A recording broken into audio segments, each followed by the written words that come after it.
इस इलेक्शन की अहमियत बहुत ज़्यादा बढ़ गई है और इसकी इलेक्शन की अहमियत इसलिए भी बढ़ गई है कि इसमें इस वक्त प्रेसिडेंट के लिए जो पहले ऑलरेडी प्रेसिडेंट हैं सिराज कुरैशी, उनके मुकाबले में आरिफ मोहम्मद खान जो कैबिनेट मिनिस्टर रहे हैं सेंट्रल गवर्नमेंट में, वो लड़ रहे हैं।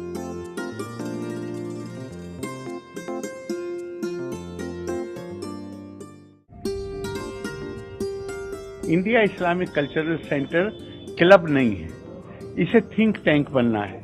हमारा एक ही एजेंडा होगा, पहला ही जो पॉइंट है, और बाकी उसका एलाबोरेशन है, वो ये है कि हिंदुस्तान की जो डाइवर्सिटी है, हिंदुस्तान में जो तनव्वो है, जो बहुधा संस्कृति है यहाँ की, इनके बीच में प्यार, मोहब्बत और हम आहंगी, feeling of brotherhood, fraternity and harmony पैदा करना। दूसरा, चूंकि इस्लामिक कल्चरल सेंटर है, लिहाजा दूसरा इसका मकसद है कि इस्लाम की टीचिंग्स के बारे में, अगर इस्लाम के बारे में और इस्लाम की टीचिंग्स, इस्लामी शिक्षा के बारे में अगर कोई गलतफहमियां हैं, उनको दूर करना। देखिए, सबसे बड़ा एजेंडा यह है कि हम इसकी एक्सपेंशन में जाएंगे। हम लोगों का प्लान यह है कि आज जो इसकी कैपेसिटी है उसको डबल करेंगे, जो इसके अंदर सहूलियात हैं उनको डबल करने की कोशिश करेंगे। हम लोगों ने नक्शा वक्शा सब पास करा लिया है।